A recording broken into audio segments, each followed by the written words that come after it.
మెదక్ జిల్లాలో పర్యటించిన బీజేపీ రాష్ట్ర అధికార ప్రతినిధి చీకోటి ప్రవీణ్ ప్రస్తుత రాష్ట్ర ప్రభుత్వంపై మరియు మాజీ సీఎం కేసీఆర్పై సంచలన వ్యాఖ్యలు చేశారు. రేవంత్ రెడ్డి పాలన కేసీఆర్ తరహాలోనే సాగుతోందని, అభివృద్ధి కంటే కమిషన్లకే ఎక్కువ ప్రాధాన్యత ఇస్తున్నారని ఆయన ఆరోపించారు. దేశాభివృద్ధిలో మహిళల పాత్రను కొనియాడుతూనే కాంగ్రెస్ పార్టీని మహిళా వ్యతిరేకంగా ఆయన అభివర్ణించారు. చీకోటి ప్రవీణ్ తన ప్రసంగంలో ప్రధానంగా రాష్ట్రంలోని శాంతి భద్రతలు, హైడ్రా కూల్చివేతలు మరియు రాజకీయ వైఫల్యాలపై దృష్టి సారించారు. దేశం అభివృద్ధి చెందాలంటే మహిళల పాత్ర కీలకమని, అందుకే ప్రధాని మోడీ మహిళా రిజర్వేషన్ బిల్లు తీసుకొచ్చారని పేర్కొన్నారు. మహిళల కోసం తమ సీట్లను త్యాగం చేయడానికి బీజేపీ సిద్ధంగా ఉందని, కానీ కాంగ్రెస్ మాత్రం మహిళలను మోసం చేస్తోందని విమర్శించారు.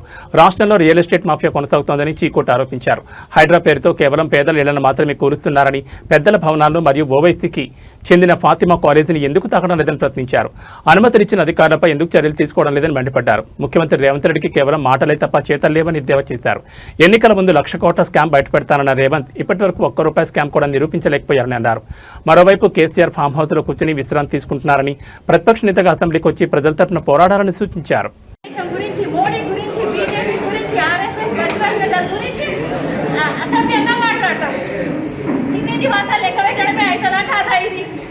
మన దేశంలో ఉంటూ పరాయి వాళ్ళ దగ్గర మన దేశం గురించి కించపరిచేలాగా మాట్లాడతారు.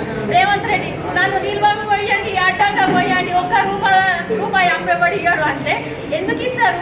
నీ కోసము, నీ కుటుంబ సభ్యుల కోసం అన్యాయాలకు, అక్రమాలకైతే నీకు అప్పులు వస్తాయి, కానీ సాధారణ మధ్య పేద తరగతి వాళ్ళకు మాత్రం అప్పులు రావా?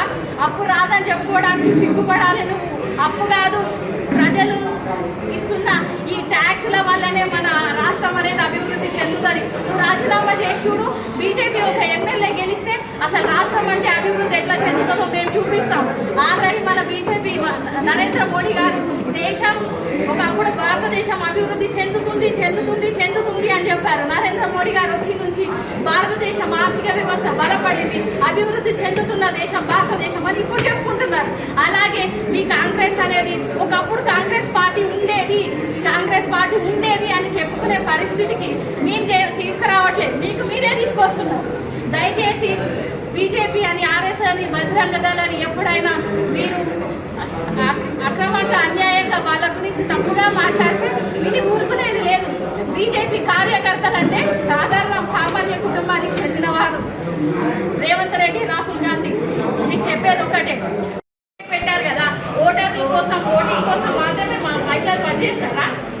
అసెంబ్లీ మాకు లోక్సభలో ఎందుకు స్థానం ఇవ్వరు? లోక్సభలో మా మహిళలకు తిరిగే హక్కు లేదా? ఇప్పుడు మీకు ఎప్పడం కూర్చోడం, అడ్డుకోవడం మీకు అలవాటే, దాన్ని సక్సెస్ చేయడం, మంచిగా మార్గం తీసుకురావడం మాకు అలవాటే. చూడండి, ఈ మహిళా బిల్లు 33% అనేది ఖచ్చితంగా ఓకే అయ్యేలా చేస్తారు మోడీ గారు. మేమందరం మోడీ కుటుంబ సభ్యులను అందరికీ సహకరించిన మీ అందరికీ నా యొక్క ధన్యవాదాలు. ఇలా దునియా మంత్రిత్వ శాఖలలో దునియా స్కాములు జరిగినాయి, అన్ని తీస్తానేనని చెప్పింది. ఇవాళ బీఆర్ఎస్ వాళ్ళ దగ్గర ఉన్న డబ్బు బలంతో ఇవాళ రేవంత్ రెడ్డిని కొనుక్కున్నారు. ఇవాళ ఒక్క స్కామ్ అనేది కూడా బయటికి రాలేదు. ఇవాళ ప్రజలు గమనిస్తున్నారు, ప్రజలు అమాయకులు కాదు.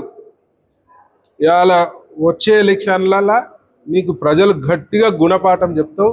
తెలంగాణ చరిత్రలో ఒక హీనమైన ముఖ్యమంత్రిగా, ఒక మోసగాని కింద ఇవాళ తెలంగాణ ప్రజలు నిన్ను అభివర్ణించే పరిస్థితి రేవంత్ రెడ్డిది వస్తుందని చెప్పి ఈ సందర్భంగా తెలియజేస్తున్నాను.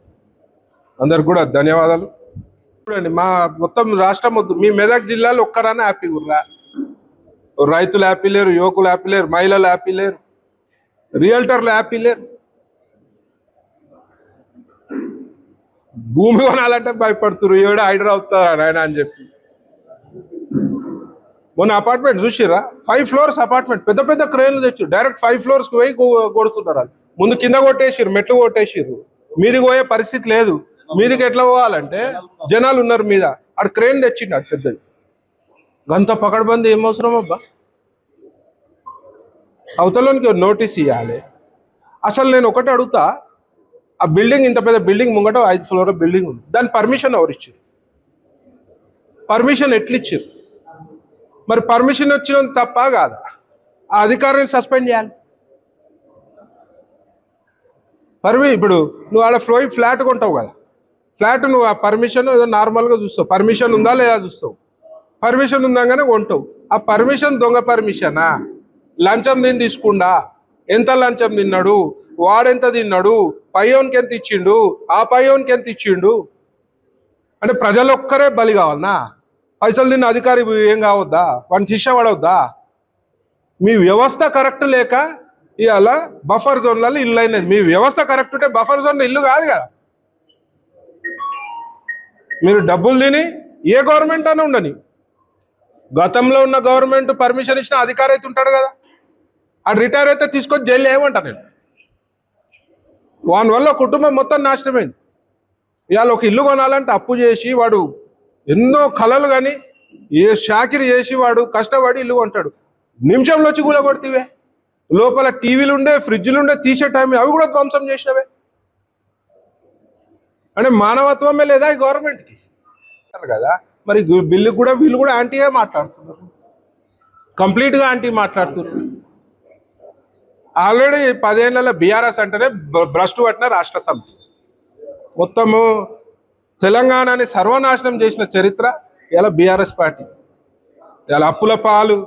ఈయన గమ్మత్తు మా రేవంత్ రెడ్డి గారు ఏం చెప్తాడు, నన్ను చెప్పులు దెంగ లెక్క చూస్తున్నారు, ఏడ పైసలు అడుగుకుంటలేరు. ఎవడన్నా సీఎం చెప్తారా అట్లా? ఏ సీఎం అని చెప్తారా? ఓ పెద్దన్న లెక్క ధైర్యం ఇవ్వాలి. సీఎం అంటే ప్రజలకు అండగా ఉండాలి. నన్ను ఓడి నమ్ముతలేడు, నాకు ఓడి పైసలు ఇస్తలేడు అంటే వీళ్ళ పరిస్థితి ఏందనేది అర్థం చేసుకోవాలి. ఇప్పుడు నువ్వు 15% కమిషన్ ఇస్తే నీకు 50 కోట్ల బిల్ అయినా ఇమీడియట్ రిలీజ్ అవుతుంది, కంపల్సరీ రిలీజ్ అవుతుంది.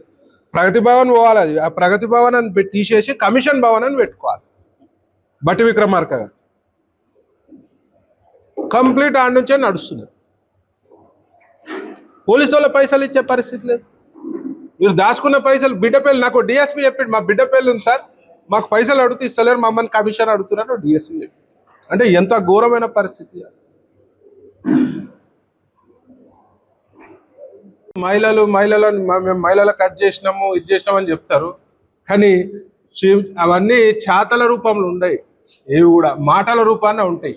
సేమ్ గతంలో కేసీఆర్ ఎట్లయితే మాటలతోటి మభ్యపట్టి 10 ఏళ్ళు ఈ రాష్ట్రాన్ని దోసుకున్నారో, ఈ 5 ఏళ్ళు కూడా వీళ్ళు అదే మాటలతోటి మాట్లాడి మరి దోసుకునే ప్రయత్నం తప్పించి మహిళలకు కానీ ఎవరికి కూడా అన్ని వర్గాలని, ఇప్పుడు మహిళలని కాంగ్రెస్ విపరీతంగా మోసం చేసింది. ఉట్టి మహిళలు అనుకుంటే కాదు, 6 గ్యారంటీల అమలు విషయంలో మోసం చేసింది, వృద్ధులను మోసం చేసింది, వికలాంగులను మోసం చేసింది, మహిళలను మోసం చేసింది.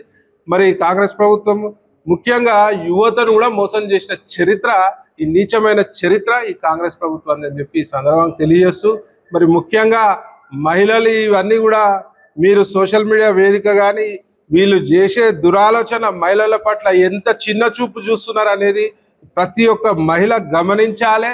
వీళ్ళకి రానున్న ఎలక్షన్లో గట్టిగా బుద్ధి చెప్పాల్సిన అవసరం ఉందని చెప్పి ఈ యొక్క సందర్భంగా నేను తెలియజేస్తున్నా. కాకుండా ముందు అభివృద్ధిపై దృష్టి సారించాలి. ఇచ్చిన హామీలని, రైతుల పరిస్థితి దారుణంగా ఉంది. ఇలా వడగండ్ల వానలు నిన్న మొన్న గట్టిగా వడ్డేయడ అయోమయ పరిస్థితుల రైతులు, వాళ్ళని ఏ విధంగా ఆదుకుంటారు అనే ఆలోచన చేయాలని చెప్పి ఈ హైడ్రాని పక్కన మీరు మంచిదానానికి వాడుకోవాలి, అక్రమ కట్టడాలకు వాడుకోవాలి. పేద ప్రజల ఇల్లులు ఊలకుంటా హైడ్రాని వాడుకోవాలి తప్పించి పేద ప్రజల ఇల్లులు ఊలగొడితే ఇక్కడ చూసి ఊరుకునేటోడు వాడు లేడు. బీజేపీ పార్టీ గట్టిగా ప్రతిఘటిస్తుందని చెప్పి ఈ సందర్భంగా తెలియజేస్తూ, ముఖ్యంగా గట్టిగా మీరు గమనించాలి, మీ పట్ల ఉన్న వాళ్ళకున్న చిత్తశుద్ధిని మీరు గమనించాలి అని చెప్పి ఈ సందర్భంగా తెలియజేస్తూ, మరి ఈ యొక్క ప్రెస్ మీట్కి విచ్చేసిన మీడియా